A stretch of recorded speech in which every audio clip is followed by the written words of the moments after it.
여러분 안녕하십니까? 정재근TV의 정재근입니다.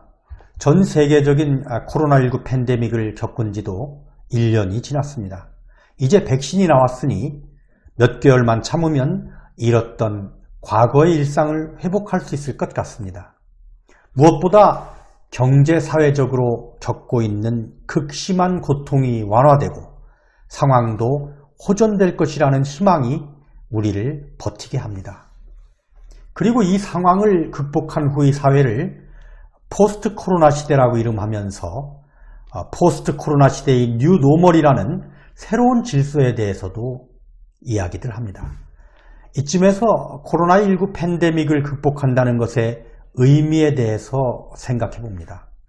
백신과 치료제가 효험을 발휘하여 코로나19 바이러스가 더 이상 인류의 건강을 위협하지 않게 되면 또 어느 정도 과거의 생활 방식이 가능해지면 극복하는 것일까요? 코로나19 팬데믹은 인류에게 숙고와 사색의 기회를 주었습니다. 앞만 보고 달리느라 놓쳤던 인류에 대한 경고음이 질주를 멈추고 나니 조금씩 들립니다. 정상인 줄 알았던 것들이, 당연한 것인 줄 알았던 것들이 그렇지 않을 수도 있다는 그런 깨달음은 고통 속에서 발견한 또 하나의 희열입니다. 코로나19 팬데믹의 극복은 전염병의 극복을 넘어 인류를 지속 가능하게 하는 참된 가치를 찾아내는 과정일지도 모릅니다. 그리고 그것은 전염병이 종료된 후에도 계속되는 사색과 반성의 과정이어야 합니다. 인류의 미래에 대한 포스트 코로나19 담론이 분출하고 있습니다. 대부분 오래된 주장들이지만 이제야 새삼스레 관심을 받게 되는 것들입니다. 늘 들어서 아는 것 같은 이런 이야기들이 막상 정책을 만들려고 할 때 정돈되지 않은 어려움으로 다가옵니다. 저희 대전세종연구원은 이러한 이야기를 사회 패러다임의 변화를 조망하는 전지구적 담론으로 정리했습니다. 늘 들어온 진부한 이야기들이 이 정리된 자료를 숙독하시면서 인류를 구원할 새로운 가치로 여러분의 마음속에 재탄생하기를 바랍니다.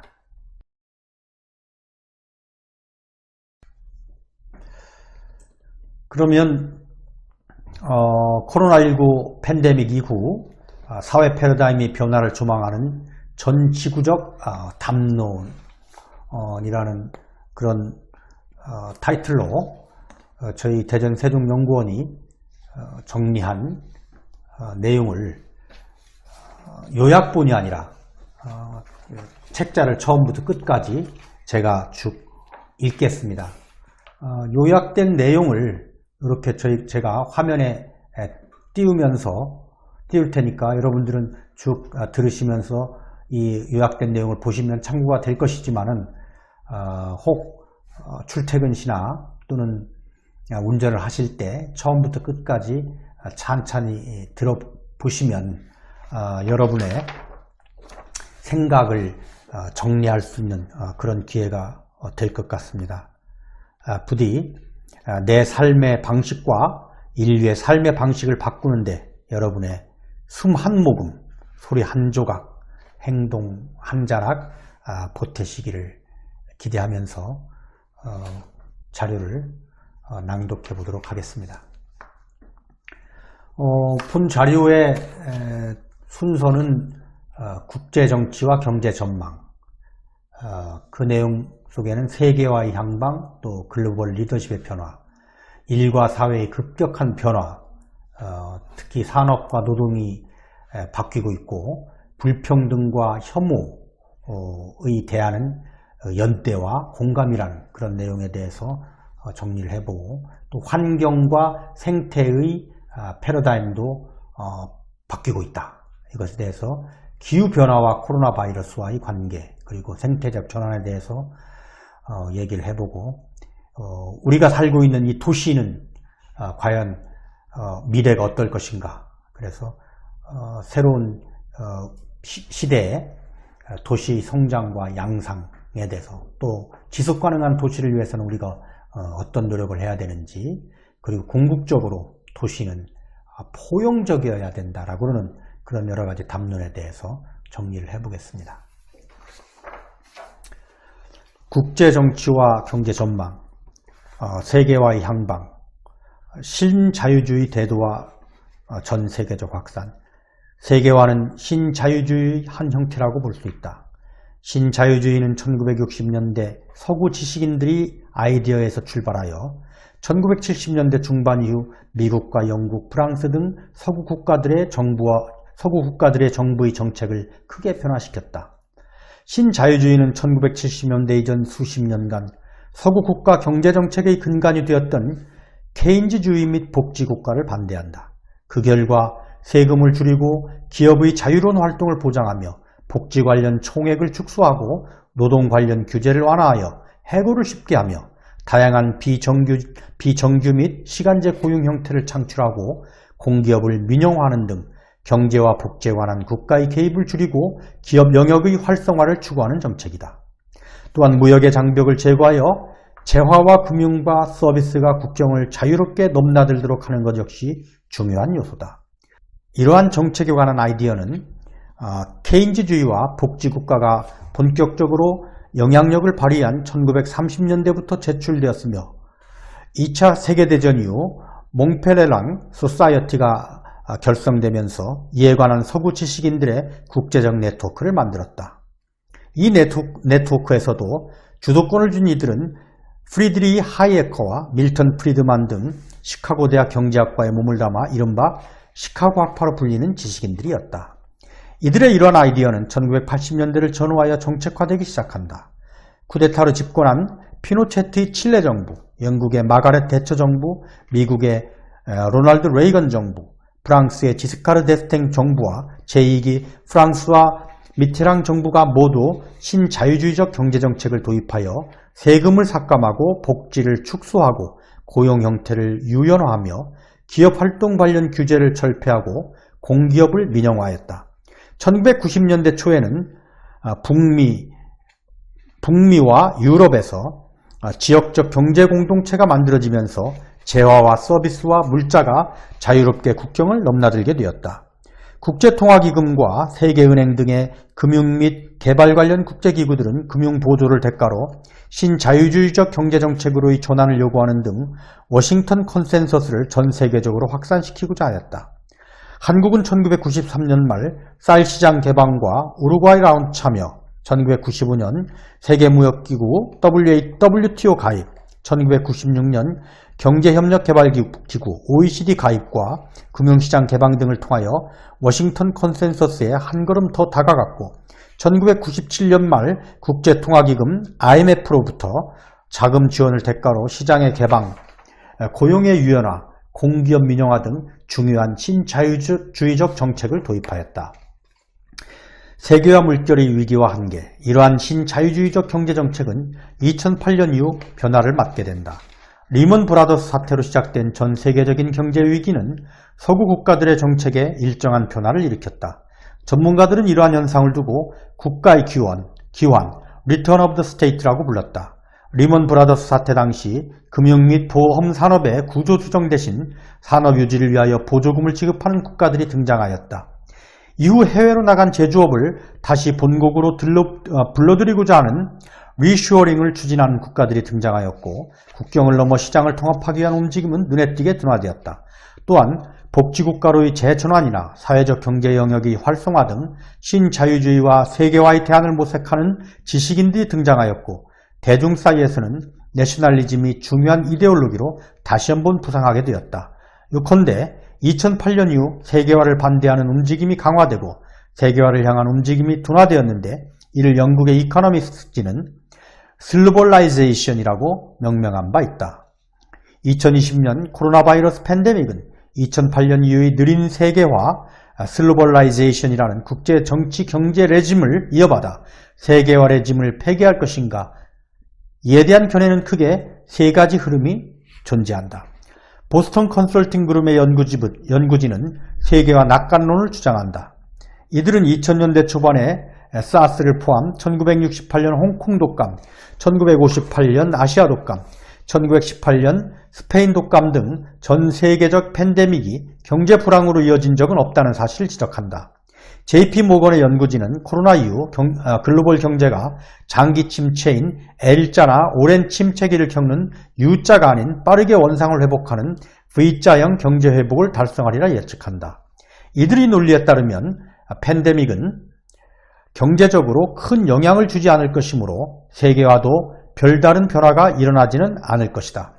프린스턴대 및 경희대 석좌교수 존 아이켄베리는 팬데믹이 오히려 방역과 치료 등 다양한 분야에서 국제적인 협력의 중요성을 상기시킴으로써 포스트 코로나 국면에서는 다양한 방면에서의 세계화의 진전이 일어날 것이라 예측한다. 그러나 더 많은 학자들은 코로나 바이러스 팬데믹이 2008년 이후에 느린 세계화 현상을 지속시키거나 세계화를 위기에 빠뜨릴 것으로 예측한다. 미국의 재무장관을 지낸 헨리 폴스는 코로나 바이러스 팬데믹은 1920년대 말 세계 경제 대공황 이후 최악의 경제 침체를 불러일으킬 것으로 예측하면서 베이징과 미국 사이의 경제적 민족주의와 기술 민족주의가 가속화되고 세계화는 위기를 맞을 것으로 예측하였다. 세계경제포럼은 중세 말 흑사병 이후의 사회 변화가 보여주는 보편주의 몰락과 외국인 혐오증의 증가를 통해 코로나 바이러스 팬데믹이 세계화를 약화시킬 것이라 예측하였다. 다투머스 대학의 경제학자 더글러스 어윈은 2008년 이후의 글로벌라이제이션의 흐름을 더욱 뚜렷하게 만들 것으로 예측한다. 코로나 바이러스 팬데믹 이후 각국 정부가 시행하고 있는 의료물품의 수출입 금지 조치에서 볼 수 있듯이 글로벌 공급망에서 이탈하는 상품들이 많아지고 보호주의 무역이 다시 부활될 수 있다는 것이 그의 주장이다. 한국의 경제학자 홍기빈 역시 지난 수십 년 동안의 세계를 지탱해왔던 세계화와 금융화가 종언을 구했다고 본다. 세계화에서 지역화로. 또 어떤 학자들은 코로나 바이러스 팬데믹이 세계화를 중단시키고 국민국가로 회귀하도록 만드는 것이 아니라 전 세계를 단일 시장으로 보고 생산과 소비가 수행되는 대신 몇 개의 단위로 글로벌 경제가 분할되는 지역화, 리저널라이제이션 현상을 부상시킬 것으로 예측한다. 노벨 경제학상 수상자 스티글리츠는 코로나 바이러스 팬데믹이 세계화의 결과 형성된 글로벌 공급망의 취약성을 보여준다고 진단한다. 그리고 대안으로 완전히 개별 국가들의 경제민족주의로 회귀하는 것이 아닌 세계화와 국민국가 사이의 균형을 강조한다. 맥킨지는 중국이 세계의 공장 역할을 점차로 줄이고 있으며 서방 국가들은 멕시코나 터키 등 자신들의 권역 내 국가들을 활용하여 저가 상품을 생산하는 경향을 보이고 있음을 지적한다. 이에 따라 2013년 이후 지역 내 무역량이 글로벌 무역량보다 증가하는 경향을 보여왔다. 또한 나프타를 대신하는 새로운 자유무역 협정인 USMCA, 한국, 중국, 일본, 호주, 뉴질랜드, 인도와 아세안 10개국은 브루나이, 캄보디아, 인도네시아, 라오스, 말레이시아, 미얀마, 필리핀, 싱가포르, 태국, 베트남이 참여한 자유무역 협정인 영내 포괄적 경제 동반자 협정 RCEP가 2020년 11월 15일 체결되었다. 옥스퍼드 비즈니스 그룹 등 여러 전문가 그룹은 이러한 지역주의, 리저널리즘의 부상을 기초로 글로벌 공급망을 대신하여 지역적 공급망의 역할이 중요해지고 세계화, 글로벌라이제이션을 대신하여 지역화, 리저널라이제이션이 가속화될 것이라 예측한다. 글로벌 리더십, 미중 패권 전쟁. 제2차 세계대전 이후 미국은 서방 세계를 대표하는 패권 국가로서 UN 등의 국제기구를 만들어 국제사회의 경찰로를 수행하였으며 IMF와 IBRD 등 국제적 금융기구들을 통하여 국제적 자본 질서도 규정하는 역할을 하였다. 팍스 아메리카나는 미국이 주도하는 2차 대전 이후의 국제 질서를 표현하는 개념이다. 이에 맞서던 소련과 동구권 국가들이 1990년을 전후하여 몰락함으로써 1990년대 이후 미국은 국제지정학에서 독점적 지위를 누리며 글로벌 리더십으로 기능해왔다. 그런데 최근 들어 중국이 글로벌 리더십으로 부상하고 있으며 이에 대하여 미국이 격한 반응을 보이면서 미국이 누려오던 독점적 지위에 변화가 찾아왔다. 개혁개방 이후 중국은 세계의 공장으로 불리며 저가의 원료와 상품을 전 세계에 공급하는 역할을 했다. 그리고 그 주요 소비처는 미국이었다. 하버드 대학의 경제사학자 닐 퍼거슨은 2008년 시점에서 차이 아메리카나 같은 표현을 활용하여 미국과 중국 사이의 결합관계에 기초한 경제활동이 전 세계 경제에서 차지하는 중요성을 설명한 바 있다. 미국과 중국은 1990년대부터 2010년 무렵까지 매우 중요한 상호 보완적 파트너십을 유지했다. 하지만 2010년대 이후 양국 관계는 경쟁으로 변해갔다. 2008년 경제위기 이후에도 중국의 경제성장이 지속되면서 가까운 미래에 경제적으로 미국을 추월할 수 있다는 전망이 가시화되면서 둘 사이에는 글로벌 리더십 또는 글로벌 패권을 둘러싼 보이지 않는 경쟁이 시작된 것이다.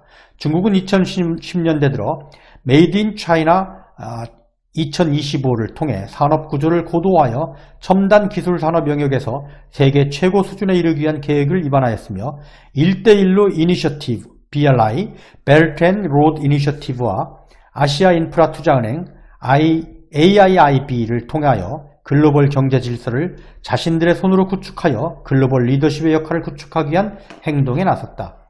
이에 오바마 행정부는 아시아로의 축 이동 피봇 투 아시아 전략을 통해 중국을 둘러싼 국가들과의 협력을 강화하며 중국의 글로벌 영향력 확산에 대한 견제를 시작했고 트럼프 행정부는 무역전쟁을 통해 중국의 글로벌 지위 향상을 노골적으로 견제하기 시작했다.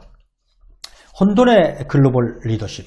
그렇다면 2020년 코로나 바이러스 팬데믹은 미국과 중국 사이에 형성되어 있는 경쟁 구도에 어떠한 변화를 일으킬 것인가? 중국의 경우 코로나 바이러스의 초기 확산 지역이었으나 봉쇄 정책으로 대대적 확산을 막으면서 경제적인 피해를 최소화했다. 중국 정부는 주변 국가에 대한 의료물품 지원이나 자금 지원 등을 통해 코로나 바이러스를 글로벌 리더십을 향해 한 걸음 더 다가갈 수 있는 기회로 활용하고자 했다. 실제로 몇몇 전문가들은 코로나 바이러스가 중국이 글로벌 리더십으로 부상하는 계기가 될 것으로 예측하기도 한다. 하지만 이러한 노력에도 불구하고 중국은 국제사회로부터 리더십으로 인정을 받지 못하고 있다. 호주의 싱크탱크인 로위 연구소는 중국의 디지털 권위주의가 코로나 바이러스 대처에서도 그대로 드러난다며 비판했고 서구의 중국 전문가 및 국제정치 전문가 100명은 코로나 바이러스 대처에서 보여주고 있는 중국 공산당의 공포정치는 중국 시민과 세계를 위태롭게 한다면서 2020년 4월 17일 비판 성명을 발표하였다. 또한 서구인들은 코로나 바이러스가 중국의 체르노빌 순간이라고 보면서 제재를 위태롭게 할 수 있음을 경고하기도 하였다. 그렇다고 해서 코로나 바이러스 팬데믹이 미국의 글로벌 리더십을 공고히 한 것도 아니다. 미국의 싱크탱크 애틀랜틱 카운슬은 코로나 이후 미국의 글로벌 리더십이 위기에 처했다고 주장한다. 코로나 바이러스가 미국에도 확산되기 시작하자 주변 국가와의 상의 없이 국경을 폐쇄하기 시작했다. 2008년에 전 세계적인 경제 위기를 관리하는 도구로 활용되었던 G7이나 G20 정상회의는 제대로 작동하지 않았고 국가들은 자신들의 역량에 따라 코로나 바이러스에 대응하였다. 또한 미국은 자국의 경기부양책 외에 국제원조에 관한 대응책을 따로 마련하지 않았으며 코로나 백신 관련 특허와 노하우의 공개를 거부함으로써 국제사회, 특히 제3세계로부터 비난을 받았다. 그리고 WHO를 탈퇴함으로써 국제사회에서의 리더 역할을 하지 않을 것임을 더욱 분명히 했다. 그 결과 많은 전문가들은 코로나 바이러스를 계기로 미국이 글로벌 리더십의 위치를 공고히 했던 지난 수십 년간의 지정학적 구도의 변화가 찾아올 것으로 예측하고 있다. 미국 이후의 질서, 포스트 아메리카 오더 혹은 글로벌 리더십의 공백을 표현하는 G0로 표현되는 새로운 질서를 예상하고 있는 것이다. 스웨덴의 전 외무장관 칼 빌트는 2020년 4월 1일 자신의 트위터에 다음과 같이 표현한다. 코로나 바이러스는 미국 이후의 세계, 포스트 아메리칸 월드의 첫 번째 위기이다. 유엔 안보리는 어디론가 사라져버렸고 G20는 사우디 왕세자의 손에 있으며 백악관은 아메리카 퍼스트만 외치고 있다. 모두가 고립되어 있으며 바이러스만 세계화되었다. 코로나 바이러스 팬데믹과 관련하여 국제적인 지도력을 발휘해야 할 세계보건기구 WHO 역시 기구의 지침을 어기고 다수의 국가들이 국정 폐쇄를 단행한 사례에서 볼 수 있듯이 역할을 수행하지 못하는 상태다. 이는 미국의 싱크탱크인 유라시아 그룹의 이안 브레머가 말한 G0의 시대를 보여주는 사례, 어떤 국가나 기구도 지정학적 차원에서 글로벌 리더십을 보여주지 못하는 사례로 여겨진다. 일과 사회의 급격한 변화, 산업과 노동의 전환, 코로나19 충격, 코로나 바이러스는 경제에 매우 큰 영향을 미치고 있다. 2019년의 세계 경제 성장 전망치와 비교해 볼 때 2020년 상반기에는 대대적인 경제 침체가 존재했고 2020년 중반 이후 반등은 있었지만 2020년 4분기 들어서도 2019년 4분기 수준을 아직 회복하지 못하고 있는 상황이다. 특히 대면 접촉이 필요한 산업의 피해는 더욱 크게 나타난다. 경제학자 장하준은 관광과 여행업, 서비스업, 노동집약적 제조업 등이 코로나 바이러스 팬데믹으로 인하여 큰 타격을 입을 것이며 기계화된 제조업은 상대적으로 피해가 낮을 것이라고 분석했다. 가속화되는 디지털 경제로의 전환, 이러한 코로나 바이러스 팬데믹의 경험은 산업의 구조를 재구축할 것이라는 주장이 많은 전문가들로부터 제기되고 있다. 가장 많이 언급되는 것은 디지털화다. 성균관대학교 최재봉 교수는 코로나 바이러스로 팬데믹이 언택트 서비스의 영역을 확장시켰으며 이는 결국 산업의 디지털화를 가속화시킬 것으로 본다. 그러면서 아마존, 페이스북, 넷플릭스 등 디지털 플랫폼 업체들의 경제적 지배력이 강화될 것으로 보고 있다. 이로 인한 일자리의 감소가 예측되지만 다른 한편으로는 새로운 일자리의 창출 역시 가능하다는 것이 그의 진단이다. 맥킨지 역시 2020년 3월 이후 불과 2, 3개월 만에 은행, 판매업, 서비스업 등의 업종에서 디지털화가 빠르게 진행되고 있음을 보여주었다. 그리고 이러한 디지털 기술의 접목은 코로나 바이러스가 팬데믹이 종료된 이후에도 지속될 것으로 예측되고 있다. 세계경제포럼 WEF 역시 코로나 바이러스 팬데믹이 의료, 통신, 농업 등 다양한 산업의 디지털화를 부추길 것이라고 보고 있다. 노동의 종말로 유명한 제레미 리프킨은 코로나 바이러스의 주요 원인을 기후변화로 특정하면서 화석연료가 없는 문명을 도모해야 할 시점이라고 말한다.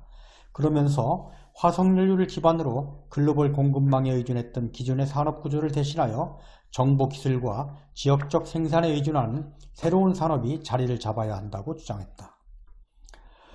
노동의 변화, 코로나 바이러스 팬데믹으로 인한 디지털 기술의 활용은 노동의 방식을 바꿀 것으로 예측된다. 일본의 노무라 종합연구소는 일하는 방식, 워크스타일, 노동자, 워커, 노동장소, 워크플레이스 모두를 바꿀 수 있다고 말한다.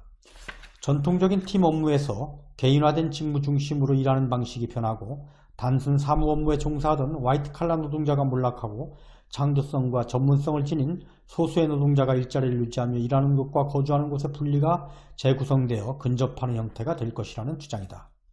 산업의 이 디지털 기술 적용과 더불어 진행되고 있는 자동화는 단기적으로는 일자리를 줄이고 있는 것으로 나타나고 있다. 미국은 코로나 바이러스 팬데믹이 가장 극심하던 때 약 4천만 개의 일자리가 사라졌으며 이 중 상당수는 다시 복구될 수 없을 것이라는 예측이 존재한다. 노동의 시대는 끝났다의 저자 다니엘 서스킨드는 로봇의 도입으로 5년 안에 최소 200만 개 일자리가 사라질 것으로 예측하고 있다. 하지만 산업의 디지털화와 노동의 자동화가 지식경제, 나리지 이코노미의 영역이 핵심 노동력만을 남겨두고 다른 일자리를 불안하게 한다는데 모두가 동의하는 것은 아니다. 몇몇 전문가들은 오히려 코로나 바이러스 팬데믹이 필수 노동자들의 역할을 재발견하게 해주었다고 말한다. 미래학자인 제이슨 생커는 코로나 바이러스 이후 노동은 필수 노동, 이센셜 워크와 지식 노동, 그 외 노동으로 크게 나뉠 것으로 본다. 그는 필수 노동을 의료, 공공서비스, 제조업, 농업, 유통 등 사회가 굴러가는 데 필요한 영역을 말하고 있다. 그는 의료 서비스업 종사자를 포함하여 필수 노동자들 중 다수는 일자리가 줄지 않고 오히려 많아질 것으로 예측한다. 장하준은 그런 가운데 필수 노동자에 대한 재발견과 더불어 경제의 재구축이 이루어져야 할 과제를 제시한다. 그에게 필수 노동자들이란 배달, 택배, 의료, 보육, 요양, 소매업 종사자 등 사회의 안전과 유지에 필요한 핵심적 기능을 담당하는 공공서비스 내지 준공공 영역에 종사하는 이들을 일컫는다. 복지, 안전, 건강, 공공성을 주기로 한 경제의 재구성을 주장하는 것이다. 불평등과 혐오, 워킹푸어의 등장과 불평등의 심화. 1980년대 들어 신자유주의와 세계화가 확산되면서 등장한 하나의 현상은 워킹푸어라는 개념의 등장이다. 1930년대 등장하여 1945년 이후 서구 자본주의 국가에서 통용되었던 케인즈주의와 복지국가 시스템이 고용된 노동자들의 고용 안정성과 충분한 소득을 보장하고자 했던 것과는 달리 신자유주의 이후 낮은 소득과 높은 고용 불안정성을 지닌 일자리들이 등장하기 시작한 것이다. 또한 세계화의 진전 속에서 생산의 제3세계 이전은 서구 중산층의 몰락을 부처질했다. 그 결과 이래도 가난을 벗어나지 못하는 워킹푸어가 대거 등장하였다. 신자유주의와 세계화의 진전은 서구의 국내 차원 및 글로벌 차원 모두에서 불평등을 심화시켰다. 서구의 국내 차원에서는 중산층이 감소하고 워킹푸어라 불리는 이들이 늘어나면서 중산층 사회가 종언을 고했다. 글로벌 차원에서는 서구에 있던 및 생산시설이 이전한 아시아 국가들의 임금이 올랐지만 2018년에 세계 불평등 보고서는 전 세계 상위 1%의 소득 증가에 비하면 아시아의 소득 증가는 상대적으로 미미한 수준에 그친 것으로 보고하고 있다. 금융자본주의와 디지털 자본주의 전환 속에서 새롭게 등장한 빅테크 기업들, 페이스북, 아마존, 애플, 구글, 마이크로소프트 등은 제조업 분야와 같은 고용을 창출하지 않는다. 워킹푸어의 문제와 불평등의 문제는 21세기 들어 가장 심각한 사회 문제 중 하나가 되었으며 프랑스의 경제학자 토마 피게티의 21세기 자본은 이 현상의 심각성을 알린 책으로 전 세계적인 인기를 끌었다. 코로나19가 불평등에 미치는 영향. 이러한 불평등은 코로나 바이러스와 어떤 관계를 지니는가? 이는 두 가지 질문으로 나눌 수 있다. 불평등은 코로나 바이러스의 감염이나 사망률에 어떠한 영향을 미치는가? 그리고 코로나 바이러스는 불평등에 어떠한 영향을 미칠 것인가가 그것이다. 코로나 바이러스 팬데믹은 글로벌 불평등의 현실을 보여준다. 다인종 국가인 영국과 미국의 경우 인종 간 불평등이 감염과 사망률의 차이로 나타나고 있다. 영국의 아프리카 출신 흑인의 사망률은 연령을 기초로 추정한 예상 사망률보다 3.7배 높고 파키스탄인은 2.9배 높으며 카리브해 출신 흑인은 1.8배 더 높은 것으로 추정되고 있다. 미국에서도 흑인은 더 낮은 보건 서비스를 받을 수 있는 지역에 살 확률이 백인보다 2배 높고 흑인 노동자 중 재택근무가 가능한 이들의 비율은 백인의 그것보다 10% 낮으며 대면 접촉이 불가피한 일자리에서 일하는 비율이 매우 높고 기저질환자의 비율도 높다. 유엔 개발계획 UNDP는 코로나 바이러스가 기존의 불평등을 더욱 심화시킬 것으로 주장한다. 전 세계적으로 팬데믹은 1인당 GDP 약 4%를 감소시킬 것으로 예상되는데 그중 4천만에서 6천만 정도를 빈곤층으로 만들 수 있다고 본다. 전 세계 노동자의 최대 절반 정도가 일자리를 잃을 가능성이 있으며 2억 6,500만의 인구가 기아의 위기에 놓여 있다고도 말한다. 감염과 치료에서도 선진국과 개발도상국 사이에는 대응 능력에 큰 차이가 존재한다. 선진국의 경우 1만 명당 병상이 55개, 의사가 30명 이상, 간호사가 81명인데 비하여 개발도상국의 경우 병상이 7개, 의사가 2.5명, 간호사가 6명이었다. 전 세계 85% 인구가 안정적인 인터넷 환경에서 살지 못하는 상황에서 개발도상국의 아이들은 교육받을 기회를 거의 얻지 못하게 된다. 가장 가난한 지역으로 꼽히는 아프리카 대륙 인구의 56%는 과밀하고 비위생적인 환경에서 살고 있다. 71%에 달하는 이들이 비공식 노동에 의존하고 있으므로 코로나는 이 지역에 매우 부정적인 영향을 미칠 것으로 예상된다. 또한 남성의 일자리보다 여성의 일자리는 더욱 불안하고 봉쇄와 거리두기로 인해 가사와 양육의 부담이 증가하며 가정폭력에 노출될 위험도 더 커진 상태이다. 영국의 지식인 케이트 피킷은 불평등이 현대사회의 매우 심각한 기저질환이라고 말한다. 이는 인간의 사고와 경험, 주변 사람들과 관계 맺음의 방식도 바꾸기 때문이다. 따라서 불평등은 코로나 바이러스 팬데믹과 관련된 사람들의 감정에도 영향을 미친다는 것이 그의 의견이다. 코로나19가 불러온 혐오. 코로나 바이러스 팬데믹은 단순한 불평등을 넘어 혐오와 인종주의로 이어졌다. 팬데믹의 시작이 중국이었다는 이유로 미국 내 아시안들에 대한 인종주의적 폭력과 증오 범죄가 증가했음이 보고되고 있다. 3월 중순까지 한 시민단체에 접수된 사례만 해도 미국 46개 주에서 1,800건에 이르렀다. 영국에서는 아시아 출신 의사나 간호사로부터 치료를 거부하는 현상이 보고되고 있다. 중국에서는 흑인 이민 노동자들이 차별의 대상이 되어 거주지에서의 강제 퇴거, 임의격리, 대량 코로나 바이러스 검사의 대상이 되었다. 2020년 5월 8일 유엔 사무총장 안토니오 구테레스는 팬데믹이 계속해서 증오와 외국인 혐오의 쓰나미를 일으키면서 희생자를 만들고 불안을 확산시키고 있다는 발언을 한 바 있다. 혐오는 전 세계적으로 보도되는 현상이었던 것이다. 2020년 2월 크루즈선 다이아몬드 프린스호는 영국 요코하마항 입항이 거부되어 바다에 고립된 상태에서 감염자의 확산을 경험해야 했다. 웨스테르담호는 하선을 계속해서 거부당하며 아시아 이곳저곳을 떠돌았다. MSC 메라빌리아호는 승무원이 독감 증세를 보이자 하선을 거부당하고 카리브해를 떠돌아다녔다. 한국의 사회학자 최종렬은 코로나 바이러스 팬데믹이 있다고 보는 이들에 대한 혐오 발언이 반복되어 왔다는 사실을 지적한다. 연대와 공감, 코로나 위기 극복을 위한 연대의 중요성, 코로나 바이러스 팬데믹으로 인한 불평등과 혐오의 확산에 어떻게 대처해야 하는가, 많은 지식인들은 저마다의 해법을 내놓고 있다.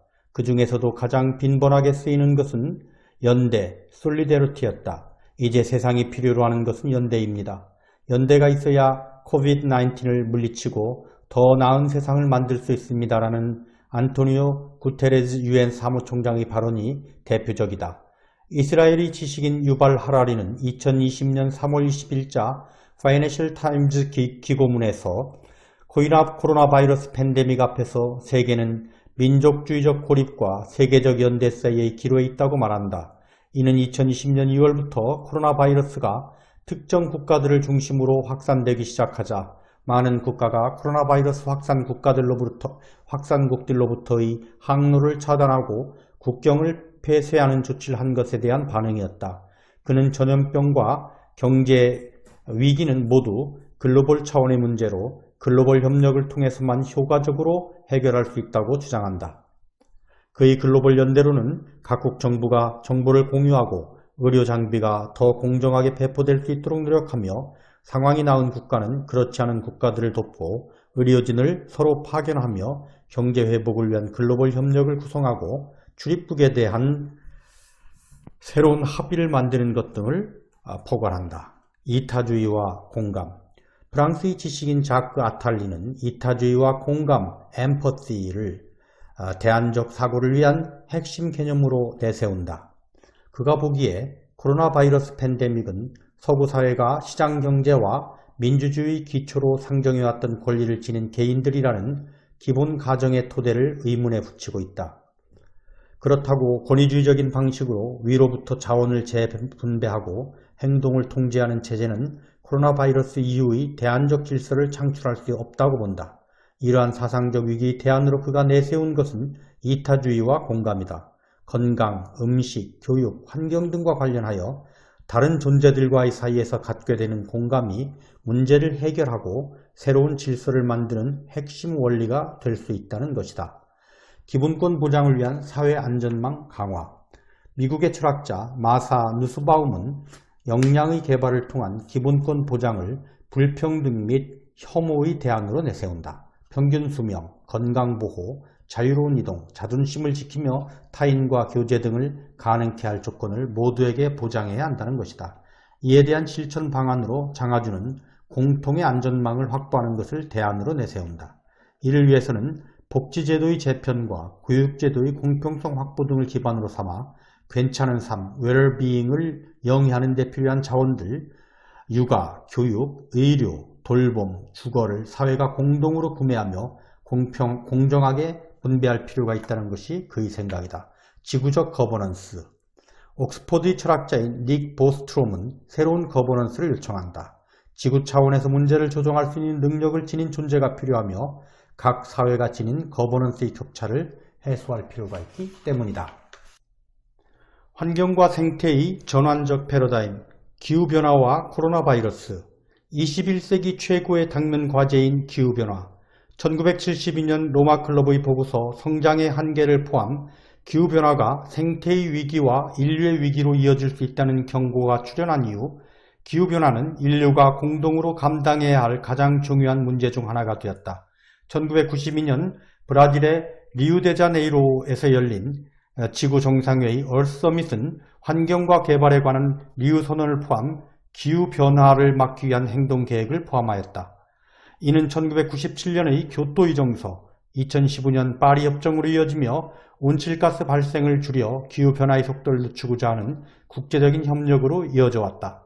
하지만 이 과정에서 선진국과 개발도상국 사이의 이견이 노출되었고 최대 온실가스 배출국인 미국은 교토 이정서와 파리 협정 모두 참가하지 않고 있다. 이에 따라 기후변화 문제는 2010년대 이후 매우 중요한 문제로 여겨지고 있다. 다행히 바이든 정부가 출범하면 파리 협정에 참여할 것이라는 예상이 들면서 그것은 하나의 중요한 변화로 인식되고 있다.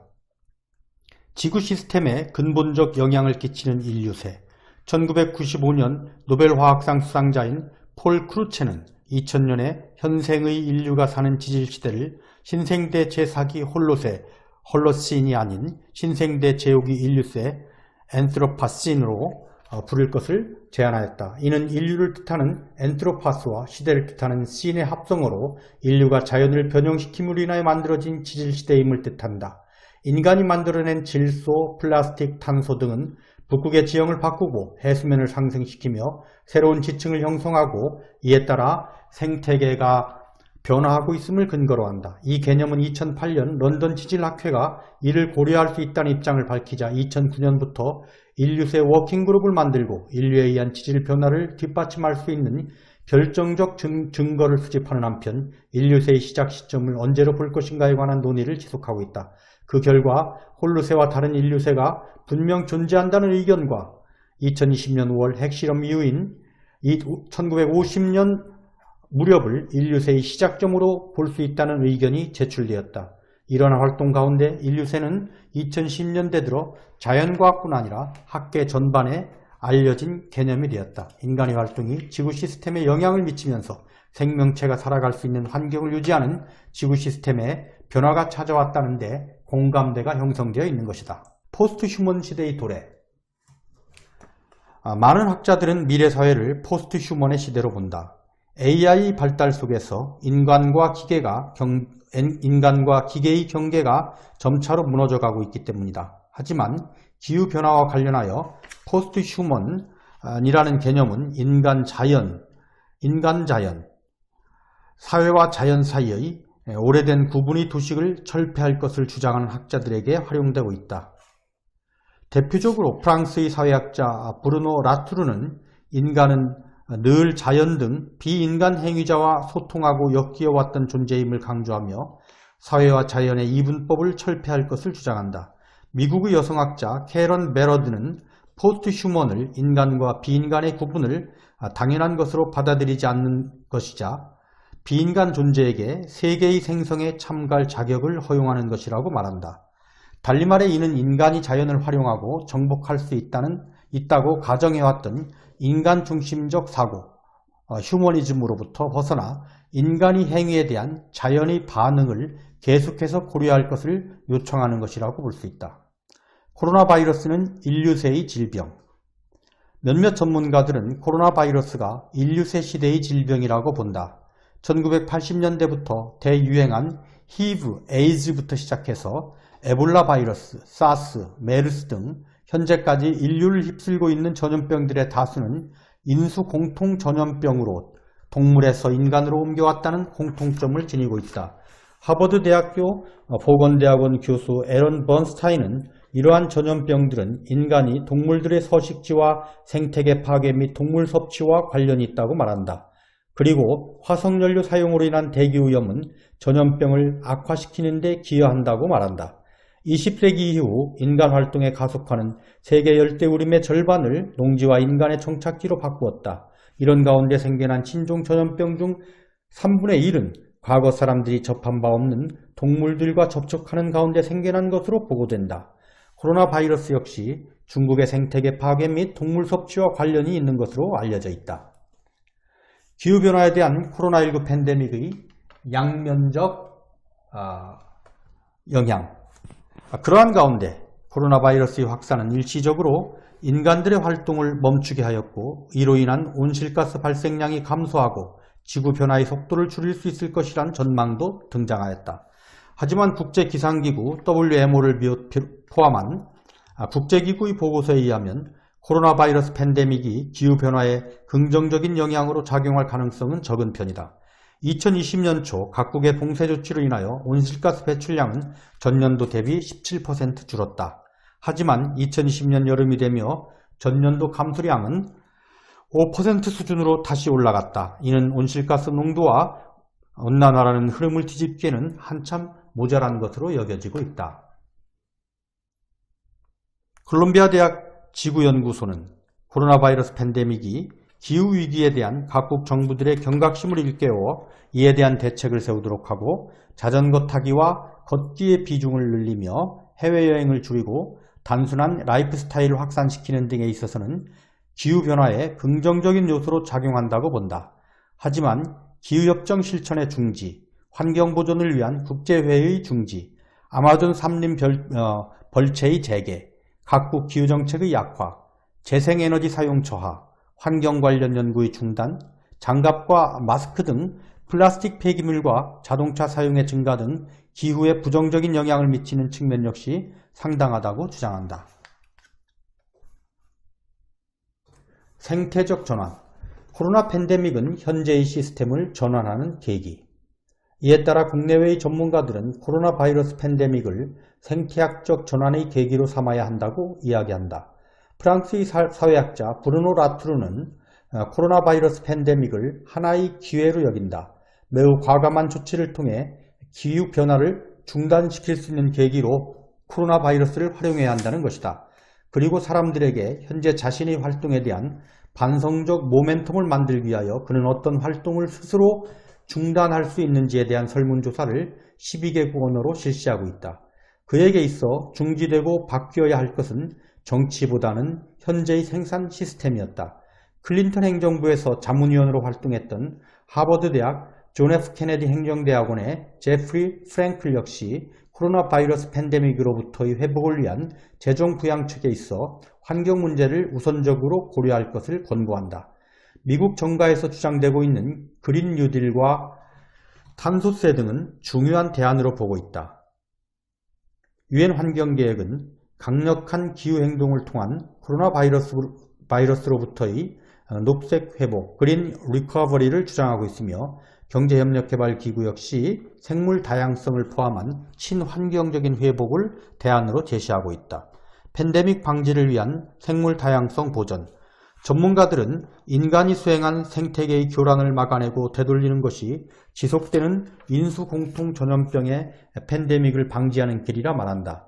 한국의 생물학자 최재천은 3 내지 5년 주기로 반복되는 인수공통 전염병에 대한 대책은 생태 백신, 에코 백신이라고 말한다. 이는 인간의 경제활동을 위한 자연환경의 변형을 중지함으로써 생물 다양성을 보존하는 것을 의미한다. 하버드대학교 보건대학원의 에런 번스타인 역시 코로나 바이러스 같은 팬데믹의 주기적 재발을 막기 위해서는 산림 벌채를 방지하여 인간과 동물의 접촉을 줄이고 농업 관행을 바꾸며 화석연료 사용을 줄이는 등의 대안을 제출하고 있다. 인간과 자연의 새로운 공존. 한국의 사회학자 김홍중은 바이러스를 포함한 자연과 생태계를 바라보는 인간의 시각이 바뀌어야 한다고 주장한다. 그는 바이러스를 더 이상 물질로서만 아니라 행위 능력을 가진 존재로 바라볼 것을 제안한다. 그리고 라투르를 인용하여 사회를 인간들끼리 만든 무언가가 아닌 인간과 자연이 함께 만들어낸 무언가로 사고할 것을 주문한다. 이를 통해 개인이 다른 개인을 자신과 공존하는 존재로 여기는 만큼이나 자연 역시 인간과 마찬가지로 세계를 함께 만들어가는 존재로 여기는 방향으로 나아가야 한다는 것이 그의 주장이다. 프랑스의 철학자 루소가 새로운 사회를 만들기 위한 원리를 사회계약이라고 말한 것을 활용하여 그는 인간과 자연의 새로운 공존을 자연계약이라고 명명한다. 상호성에 대한 감각에서 출발하는 순환경제.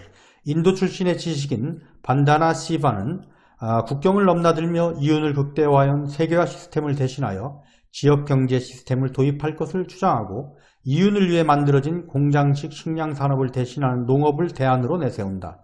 이를 그는 순환경제, 서큘러 이코노미라 부른다. 이는 인간의 자기중심성, 에고 대신 자연 및 생태, 에코를 중시하는 경제 시스템으로 인간과 자연의 상호성에 대한 감각에서 출발하는 시스템이다.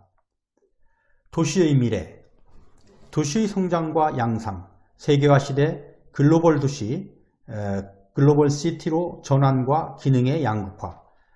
세계화 시대의 도시는 어떤 모습인가? 이에 관한 가장 유명한 개념은 미국 콜롬비아 대학의 사회학자 사스케 사센의 글로벌 도시, 글로벌 시티이다. 그는 거대한 초국적 기업들과 이들이 필요로 하는 금융, 기술, 서비스 등의 기능이 도시 중심부에 다시금 자리 잡는 현상을 설명하기 위해 이 개념을 활용하였다. 세계화는 금융, 기술, 서비스 기능의 초집중과 정보 기반 시설의 발전이 이루어진 핵심적 공간에 의존하는 경향이 있다. 이러한 경향은 비즈니스, 생산, 광고, 마케팅 등의 다양한 활동들이 세계적 차원에서 활동 간 네트워크를 연결하면서 이루어지는 경제 행위들이 많아졌기 때문이다.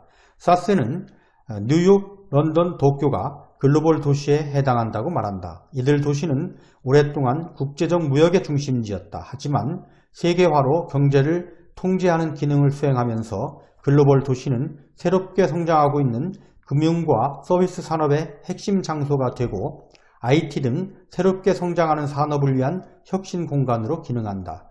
이들 도시에는 전 세계에 있는 공장들을 원격으로 움직이고 있는 초국적 기업들과 기업 엘리트들의 활동을 위한 서비스가 존재한다. 그래서 글로벌 도시의 중심가는 초국적 기업, 금융, 서비스, 기술 등이 긴밀하게 얽히면서 모여있는 클러스터를 이룬다. 이외에도 기업 엘리트들이 필요로 하는 서비스에는 가사 도우미, 등하교 도우미 등 저임금 일자리도 있어 글로벌 도시는 내부의 계층적 양극화의 경향도 지닌다.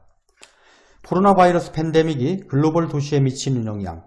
코로나 바이러스 팬데믹으로 인해 예상되는 세계의 세계화 변화는 글로벌 도시에 어떠한 영향을 미칠 것인가. 이에 대해 영국 런던 센터의 잭 브라운은 낙관론을 펼친다. 그는 2010년대 이후 민족주의가 부상하면서 세계 도시에도 문화적인 위기가 찾아왔지만 시스템의 측면에서 세계 도시는 문제가 없다고 말한다. 코로나 바이러스 팬데믹 상황에서도 글로벌 공급망에 기초하여 많은 글로벌 도시에는 전 세계에서 많은 상품들이 모이고 전 세계에서 모인 다양한 노동자들이 여전히 런던에 남아 필수 노동을 수행하고 있다는 것이다. 런던의 경우 전염병, 화재, 폭력, 탈산업화 등 지속적인 재난을 경험하면서도 글로벌 도시의 지위를 유지해왔기 때문에 코로나 바이러스가 글로벌 도시에 큰 변화를 주지 않을 것으로 내다본다. 세계경제포럼 역시 코로나 바이러스 팬데믹 이후 글로벌 도시는 오히려 더 성장할 수 있다고 본다. 여전히 사람들은 사무공간을 필요로 하기 때문이다. 사무공간은 단순한 일터가 아니라 엔터테인먼트, 교육, 학습, 개발, 창의성, 협업 등 다양한 요소들이 얽혀있는 공간이라는 것이다. 또한 증가하는 재택근무에 맞춰 작업 공간을 지닌 주거 공간이 증가할 것이고 안정적인 인터넷 환경이 중요해질 것이다. 이는 사무 공간과 주거 및 레저 공간을 재구성하겠지만 세계 도시의 매력은 유지할 것이라는 주장이다. 글로벌 도시의 변화 예측, 근린과 소규모 지역 공동체의 중요성. 사스키아 사세는 글로벌 도시에 일정한 변화가 찾아올 것으로 예측하고 있다. 세계화가 보여준 한계와 기후변화는 도시 생활의 변화를 예고한다는 것이다. 기후변화는 대도시 그 자체의 유지를 어렵게 할 수 있다. 대규모 통근의 문제, 식량의 공급 문제 등 다양한 문제가 생겨날 수도 있다. 오히려 근린과 소규모 지역 공동체의 중요성이 재발견되는 계기가 코로나 바이러스라고 그는 설명한다. 캐나다 요크 대학의 로저 케일은 코로나 바이러스 팬데믹의 전염이 글로벌 도시 주변부에서 일어나고 있다고 말한다. 코로나 바이러스는 우한의 외곽에 있는 시장에서 확산되기 시작하였으며 밀라노나 미넨 같은 대도시 주변부에 있는 공장에서 일하는 이주 노동자들을 통해 국경을 넘나들며 전파되는 모습을 보였다. 뉴욕 대학의 빅터 로드윈과 럿거스 대학의 마이클 구스마노 역시 글로벌 도시들은 해당 국가의 평균 사망률보다 높은 사망률을 보인다고 말한다. 높은 인구 밀도와 빈번한 이동과 접촉, 그리고 도시 내 양극 경향으로 인한 빈곤층의 존재가 글로벌 도시들로 하여금 코로나 바이러스에 취약하게 만들었다는 것이다. 지속가능한 도시. 지속가능한 도시로의 전환. 코로나 바이러스 팬데믹과 더불어 도시, 특히 대도시의 취약성이 드러나면서 많은 전문가들은 대응책과 대안을 제시하기 시작하였다. 그중 가장 두드러지는 것은 지속가능한 도시, Sustainable City로의 전환이다. 현재 전 세계적으로 지구의 약 55%가 도시에 살고 있으며 향후 2050년경에는 약 70% 인구가 도시에 살 것으로 예측된다. 하지만 코로나 바이러스 팬데믹의 95%가 도시에서 발견되고 있어 대도시는 코로나 바이러스 팬데믹에 취약한 것으로 드러났다. 또한 불평등 문화와도 매우 긴밀하게 결부된 것이기도 해서 기후변화뿐 아니라 전염병 대처와 불평등 측면에서도 도시는 다방면에서 지속가능성에 대한 시험대에 올라와 있다고 볼 수 있다. 이와 관련하여 아마티아 센은 코로나 바이러스 팬데믹으로 인한 사회적 거리두기와 봉쇄가 현재의 더 나은 미래를 위한 영감을 불러일으킬 것으로 낙관하기도 하였다. 특히 코로나 바이러스 팬데믹이 기존 도시계획에 UN 지속가능 발전 목표 2030을 적용할 필요성을 상승시켰다고 보고 있다. 지속가능한 도시를 만드는 아이디어. 여러 전문가 집단에서 지속가능한 도시를 만들기 위한 아이디어를 제시하고 있다. 세계은행, 월드뱅크는 지속가능한 도시를 위한 5가지 실천 방안을 다음과 같이 제안하고 있다. 첫째, 사회적 거리두기를 고려한 공공시설 디자인과 시설 분포 재구성으로 자전거 통행자와 보행자 수 늘리기. 둘째, 용적률을 적절히 조정하여 1인당 확보할 수 있는 면적을 조정하기.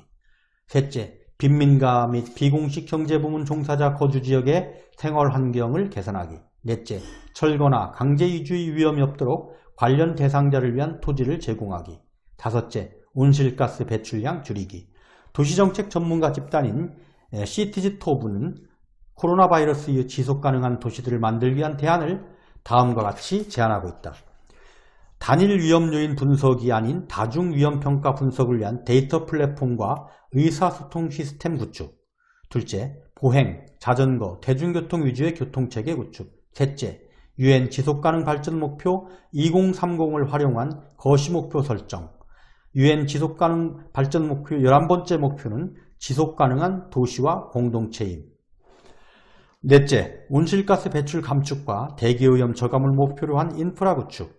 다섯째, 탈세계화, 자급자족, 순환경제 육성. 지속가능 발전 세계기업 협의회 WBCSD는 앞으로의 도시가 다음의 요소들을 매우 중요시하게 될 것으로 예측하였다. 첫째, 자연 채광과 환기, 독성물질 감소, 옥상 테라스, 운동 및 휴식 공간 등의 시설을 갖춘 건축물. 둘째, 고밀도를 유지하면서 가까운 곳에 병원과 의료 서비스, 도서관과 공원을 지닌 도시. 셋째, 개방형 도로 체계를 통해 가변적인 인도 자전거도로 차도 변경. 넷째, 통근시간 단축과 화석연료 사용 감축을 통한 에너지 소비 감소 및 대기질 향상. 다섯째, 모듈식 건축을 통한 재난 대응 능력 향상. 여섯째, 경제회복 계획. 카를로스 모레노 교수는 도시의 지속가능성과 관련하여 15분 도시 개념을 제안하였다. 15분 도시는 도시 기능을 분산하여 상점, 스포츠, 레저, 공원 등의 시설을 도보, 자전거, 대중교통으로 15분 이내에 도달할 수 있는 도시로, 이는 탄소 배출량을 획기적으로 줄이는 것을 목적으로 하며 전염병에 대해서도 더 나은 대처 능력을 보여줄 수 있다는 내용을 담고 있다. 또한 세계 96개 주요 도시의 시장 협의체인 C40는 코로나 바이러스 팬데믹으로부터의 회복을 위한 계획으로 친환경적이고 정의로운 회복을 위한 C40 시장 아젠다를 발표 2020년 7월에 했다. 이는 녹색 일자리 창출, 필수 노동자 지원, 포용적 경제로의 전환을 위한 인력 양성, 양질의 대중교통 시스템, 저렴하고 건강한 주택과 도시 인프라, 15분 도시 조성, 보행로와 자전거 도로 확장, 공원과 자연환경을 통한 건강 개선 등을 주요 내용으로 한다. 포용적 도시. 포용적 도시 구현 필요성, 코로나 팬데믹과 도시 불평등. 코로나 바이러스 팬데믹은 도시 불평등이 코로나 바이러스의 감염 및 전염과 밀접한 관계가 있음을 보여주었다. 일례로 뉴욕시가 전 세계적으로 전염병의 진원지였을 때 맨해튼 내 감염률은 인구 1000명당 9.25명인데 비해 퀸즐의 감염률은 1000명당 41.25명의 감염률을 보였다. 이러한 차이는 뉴욕시의 다수 부유층이 다양한 의료 서비스를 이용할 수 있고 재택근무를 시행할 수 있었기 때문이라 할 수 있다. 이러하듯 코로나 바이러스 팬데믹은 도시의 물리적인 밀도보다는 도시 내 불평등 혹은 격차에서 큰 위험이 나타날 수 있음을 시사하고 있다. 포용적 도시의 가치, 코로나 바이러스 팬데믹을 겪으면서 국가와 도시 간 다양한 형태의 불평등 악화와 앞으로 도시 생활의 미래에 대해 근본적인 질문이 제기되고 있다. 세계 주요 도시는 전염병으로 인한 인적, 경제적 비용을 부담하고 있으며 세계 경제의 중심으로서 생존할 수 있을 것인지에 대한 우려를 불러오고 있다. 전염병은 많은 주요 도시에 심각한 영향을 미쳤으나 경제를 이끄는 일부 산업은 놀랍도록 탄력적이었다. 일례로 2020년 3분기까지 미국 경제 성장률은 32.9%가 감소하였으나 아마존의 분기 수익은 52억 달러로 전년 대비 약 40%가 증가하였다. 이와 마찬가지로 구글, 애플, 페이스북 등은 감염병 대유행 기간 동안 훨씬 더 나은 성과를 거두었다. 전술한 바와 같이 코로나 바이러스를 통해 도시 내 불평등이 명확하게 나타나는 가운데 많은 전문가들은 포스트 코로나 도시의 모습을 포용적 도시, 인클루시브 시티로 제안하고 있다. 포용적 도시를 구현하기 위한 제안. 안토니오 구테레스 유엔 사무총장은 2020년 7월 도시 세계에서의 COVID-19이란 제목의 정책 발표를 통해 연대를 가장 중요한 회복의 덕목으로 삼았으며 유엔에서는 구체적인 실천 사항으로 다음과 같이 제안하고 있다. 불평등을 더 잘 파악하기 위한 세분화된 데이터 활용, 저렴한 주택과 빈민가의 업그레이드를 통한 안전성 확보, 필수 공공서비스에 대한 모든 사람들의 공평한 접근, 의료용품 등에 대한 공평한 지원, 지역사회의 참여, 다양성의 수용과 사회적 결속력의 강화 등이다. 세계은행은 코로나 바이러스 팬데믹을 보다 포용적인 도시를 만드는 계기로 바라보고 있다. 원격 업무와 온라인 쇼핑이 늘어남에도 불구하고 여전히 도시는 양질의 편의시설과 공공시설을 제공해야 한다. 또한 범죄를 해결하고 쓰레기를 수거하고 병자를 돌보는 등의 대면 노동을 해야 하는 필수 노동자들을 필요로 한다. 필수 노동자들은 적지 않은 수가 저렴한 주택과 대중교통, 공공교육기관, 공공의료 서비스를 필요로 하는 저소득층이다. 따라서 도시에서 살아가는 사람들이 필요로 하는 공원, 공공시설, 문화시설, 교육시설, 편의시설, 저렴한 주택 등을 제대로 공급할 때 도시는 지속가능성을 지닌다는 것이다. MMC, Mayors Migration Council에서는 코로나 바이러스 대응 및 복구에 관한 공동성명에서 아무도 뒤처지지 않는 것을 회복책으로 제안하고 있다. 포용적 접근을 통해 의료 및 경제 재화에 대한 공평한 접근권, 이민 노동력의 정규직화를 포함한 지위 향상, 인종차별과 혐오에 대한 대책 등을 코로나 회복 조치에 있어서 중요한 요소로 꼽고 있다. 록펠러 재단은 코로나 바이러스 팬데믹으로부터의 포용적 성장과 회복을 염두에 두고 애틀랜타, 보스턴, 시카고, 엘파소, 휴스턴, 루이빌, 뉴워크, 노포크, 오클랜드 등에 1천만 달러를 지원하였다. 록펠러 재단은 이들 지역에서 경제 문제로 인한 퇴거가 이루어지지 않도록 하고 저임금 근로자와 소규모 사업체의 유색인종 근로자가 금융장벽에 부딪히지 않도록 함으로써 인종차별과 불평등 문제를 완화하고자 하고 있다.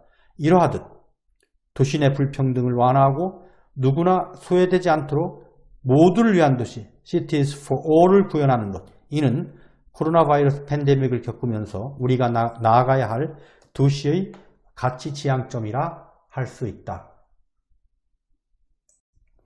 지금까지 코로나19 팬데믹 이후 사회 패러다임의 변화를 조망하는 전 지구적 담론을 낭독했습니다. 이 자료는 대전세종연구원 미래전략연구실 함상은 책임연구위원이 동료 위원들과 함께 수고하셨습니다. 이 자료는 앞으로 한 열흘 후에 다시 잘 정리를 해서 전체 풀 텍스트를 대전세종연구원 홈페이지에 게재할 예정입니다. 관심 있으신 분은 대전세종연구원 홈페이지를 방문하셔서 다운로드를 받으셔도 좋고 저에게 댓글로 알려주시면 제가 파일을 보내드리도록 하겠습니다. 고맙습니다.